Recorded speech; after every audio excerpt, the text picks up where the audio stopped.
Spider-Man is surrounded by the Sinister Six, all attacking him at once in a crowded public space. While flipping through the air and dodging attacks, Spider-Man is talking to himself in his head. He admits that the situation looks really bad. He's outnumbered and under heavy pressure. But instead of panicking, he reminds himself that being a superhero isn't just about stopping crime. It's also about keeping your cool in front of a crowd, making jokes, and staying confident even when things are falling apart. He compares it to putting on a performance, where you have to ignore the optics. Spider-Man's spider sense suddenly kicks in, warning him that things are about to get even worse. Spider-Man thinks to himself, "But for some costume casualties, it's all about the optics." He quickly fires a web at one of Mysterio's gauntlets. The web sticks perfectly and Spider-Man yanks it right off of Mysterio's arm, pulling it into his own hands. Mysterio panics and shouts in frustration as the device is stolen from him. Seeing Spider-Man gaining the upper hand, Mysterio yells, "Sinister Six! Eliminate our arachnid assailant!" They rush in from every direction, but Spider-Man keeps flipping, dodging, and weaving through their attacks with ease, still cracking jokes as he moves. He mocks Mysterio while avoiding every attack. Now holding the stolen gauntlet, Spider-Man puts it on himself and presses a button while saying, "Why stop at Sinister 6? Why not a Sinister 69? Suddenly, dozens and dozens of villains appear. Not just the 6 he was fighting, but a whole army made up of Spider-Man's past and present enemies. Then, without missing a beat, Spider-Man presses the button again, saying, "Or maybe we just keep this date intimate." Right after that, all the villains vanish in an instant. Once all the holograms disappear, it's revealed that the Sinister Six fight from earlier was also mostly an illusion. In reality, Spider-Man is now facing only Mysterio, standing alone in front of him. Spider-Man immediately cracks a joke. "Table for one, Mrs. Tyrio." Mysterio, furious, lunges straight at Spider-Man, shouting his name over and over again. "It's Mysterio! Missed! Missed!" Spider-Man easily dodges the attack and grabs Mysterio's flowing purple cape mid-charge. He then pulls the cape up over Mysterio's glass helmet, completely blinding him. While doing this, Spider-Man jokes, "Gordie Howe gets the jersey over his attacker's head, and he teaches the rookie how to play that old-time hockey." Spider-Man yanks hard on the cape, flipping him around violently and slamming him down to the ground. Mysterio is now lying on the ground in pain after being slammed. Frustrated, he mumbles, "You suck, Spider-Man." Spider-Man isn't impressed at all. He casually pulls a small device out of the gauntlet he took earlier from Mysterio and mocks him for not having better banter, joking that someone clearly skipped basic banter 101. He then hands the device over to a nearby police officer, explaining that it's Mysterio's sinister cell phone, something that should help the cops crack the case. Even while handcuffed, Mysterio refuses to take things seriously, saying, "And speaking of crack," he suddenly starts singing a goofy version of the Spider-Man theme song. "Spider-Man, Spider-Man, Mysterio spanked his Spider-Can." He then starts laughing loudly at his own joke. The police officers nearby can't help it. They start laughing too. Spider-Man looks down in confusion and realizes something horrible. During the fight, his costume pants have been ripped open in the back, exposing part of his bare butt.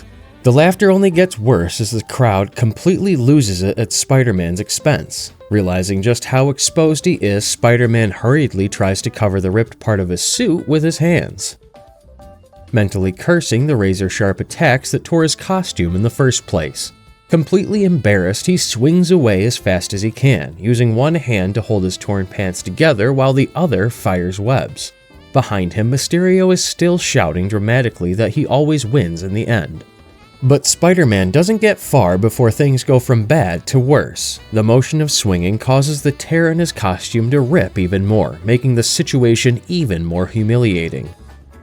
He panics. "Ah, nuts. NYU's only a thread or two away from seeing my web-slinger." While people below laugh, point, and record videos on their phones, Spider-Man decides he needs help, and luckily someone he knows lives nearby who might be able to fix his suit. With his dignity hanging by a thread, he speeds off thinking, "He can give me a little assistance." Spider-Man arrives at the Sanctum Sanctorium and finds Doctor Strange in the middle of repairing a rip in space-time itself. Trying to keep his hands behind him to hide his torn suit, Spider-Man asks what the diagnosis is. Dr. Strange tells him that if he keeps using his mask the way he does, he's going to end up with pink eye, then suggests Spider-Man should just web over the tear in his costume. Spider-Man immediately objects, explaining that if he webs it shut, it bunches up while swinging and it makes him look like he's trying to bring back a fanny pack. Strange, completely unfazed, responds that after seeing countless timelines across existence, some things, like cancer, greed, and the fanny pack, will always plague humanity. Spider-Man calls that deep and then asks, "What exactly is happening here?" Dr. Strange points out that while Spider-Man is dealing with torn pants, he's dealing with torn dimensions, mentioning that Umar ripped open the fabric of reality and created a hole. Suddenly, through the portal they hear a voice. "A-hole!" Deadpool sticks his head through saying, "That's my cue. Is there a doctor in the house? I got something cylindrical stuck somewhere squishy." Strange instantly shuts the portal on him, telling him to be quiet. Deadpool's muffled voice can still be heard joking, "Which one was that? Tom? Toby? Andy?" Spider-Man then begs Strange to just magically create him a new pair of pants. But Strange refuses, explaining that magic isn't the solution to every problem and what Spider-Man really needs is a costume made from more durable material. He then says, "So, this fashion emergency doesn't call for the ancient arts of the Sorcerer Supreme, as much as it calls for the sartorial science of the world's smartest man." Taking Dr. Strange's advice, Spider-Man swings over to the Baxter Building, home of the Fantastic Four, hoping Reed Richards can fix his torn suit. He sticks to the glass window and calls inside for help, but before anyone can answer, chaos literally explodes out of the building. The Human Torch bursts through the window, shouting his famous battle cry as he slams straight into the Thing, who's yelling back that it's clobberin' time. Spider-Man manages to dodge the superhero, saying to himself that this is exactly why he never just pops in unannounced. Before he can even catch his breath, Reed Richards comes flying out next, the window shattering as Sue Storm throws him through it in the middle of their fight. Reed stretches to grab the broken glass while yelling for Sue to fight her emotions, only for her to fire back that she'd rather fight him instead. Standing inside is Psycho Man, gloating, saying, "All fights are emotional, Richards, especially when your emotions are under the control of your greatest enemy, Psycho Man." Before Psycho Man can celebrate, a web shoots out and yanks the control box straight from his hands. Spider-Man proudly notes that practice really does make perfect. Psycho Man panics about losing his control box. Spider-Man, looking at the box, says, "Is that what this is? Thanks for the tip, Mr. Mole." Spider-Man then switches it off, instantly stopping the chaos and saving the Fantastic Four in one smooth move. Spider-Man hands the stolen mind control box to Reed Richards, apologizing for showing up unannounced. Reed reassures him that no apology is needed. Standing beside him, Invisible Woman compliments Spider-Man's perfect timing, while Johnny thanks him for stopping what turned into an unintentional family feud. Ben tells Spider-Man he did a great job and turns his attention to Psycho Man. "Hey, Psycho, let me show you how we play with people's emotions down on Yancey Street." Psycho Man visibly gulps in fear as Ben and Johnny immediately gang up on him in the background, beating him down. At the same time, Sue calmly repairs the shattered window using her powers, restoring the room like nothing happened. Reed turns back to Spider-Man and asks what brings the friendly neighborhood Spider-Man to the Baxter Building. Spider-Man, clearly embarrassed, jokes that people are about to start calling him the thirsty neighborhood Spider-Man if he doesn't fix his current problem.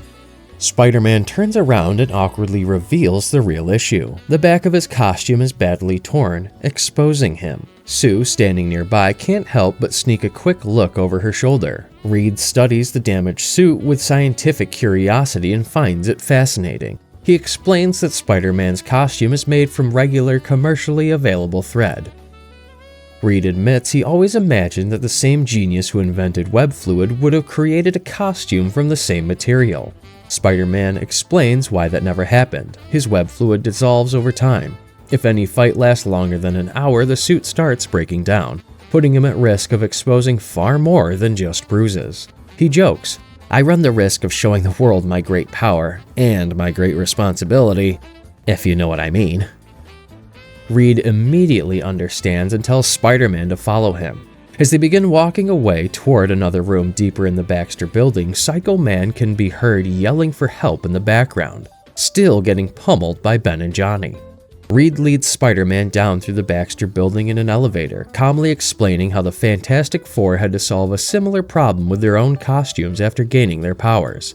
He tells Spider-Man that with abilities as extreme as theirs, normal clothing just wouldn't work. Off-the-rack fabrics couldn't survive. After their accident, one of Reed's first challenges was figuring out how to make clothing that wouldn't tear apart during every fight. He explains, not only did this non-existent material have to be flame retardant, translucent, and scalable, it had to really stretch. They arrive in a special lab where Fantastic Four uniforms are being tested by huge machines that pull and stretch the fabric to its limits. Reed then reveals a solution. He invented something called unstable molecules. He explains that unstable molecules allow fabric to change shape to perfectly match whatever form it covers, no matter how much of the body stretches, grows, shrinks, or changes. Reed asks Spider-Man to step into a scanning chamber for a moment. As Spider-Man stands inside, a glowing red light scans his entire body. When he steps out, Spider-Man asks in surprise if Reed just body scanned him.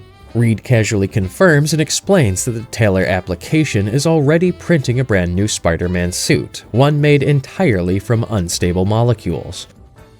Right in front of them, the machine begins producing Spider-Man's new upgraded costume. The suit is laid out neatly, complete with mask, gloves, and boots, looking exactly like Spider-Man's usual outfit, but now made with unstable molecules. Spider-Man is impressed. "Wow, your tailor is swift." Reed replies that Johnny made the same joke earlier. Reed carefully folds the new costume and places it into a special box, explaining it needs to cure inside for about half an hour. After that, it will be completely ready to wear. Spider-Man gratefully tells Reed, "I can't merci you enough, Doc." Reed, holding the suit box between them, turns serious and thanks Spider-Man instead. He admits that if Spider-Man hadn't showed up when he did, the Fantastic Four would probably still be in the middle of the worst family fight of all time. Spider-Man jokes back that it sounds like a Thanksgiving he once spent at the Osborns. With the box in his hands, Spider-Man asks if the new suit is death-proof now. Reed explains that it's made of unstable molecules, not indestructible ones. It won't stop bullets, but it will keep Spider-Man from tearing his costume and showing skin during normal fights. Spider-Man then replies, "Well, that's my specialty, Doc. Normal fights." Sometime later, Spider-Man is back in action, this time battling Carnage in the middle of the city. Carnage attacks wildly while singing a twisted version of the nursery rhyme, talking about the itsy-bitsy spider crawling up the murder spout. Spider-Man, even in the middle of the fight, reacts to the line. Carnage suddenly slashes Spider-Man from behind with his sharp tendrils. Spider-Man cries out, already expecting another embarrassing costume rip and shouting that it happened again. But this time, it doesn't. Instead of tearing apart, the new suit holds together perfectly. There's no damage, no rip, and Spider-Man isn't hurt at all. Looking down in relief, Spider-Man happily thanks the unstable molecules. With new confidence, he jumps straight back at Carnage, yelling for him to come on and landing a hard punch. Carnage panics and starts yelling for Spider-Man to wait. Suddenly, the scene shifts as Reed Richards appears breaking the fourth wall, holding up unstable molecules like a product. Reed announces, "This merry Marvel adventure has been brought to you by Unstable Molecules. Unstable Molecules, the invented element that holds heroes together on Earth 616.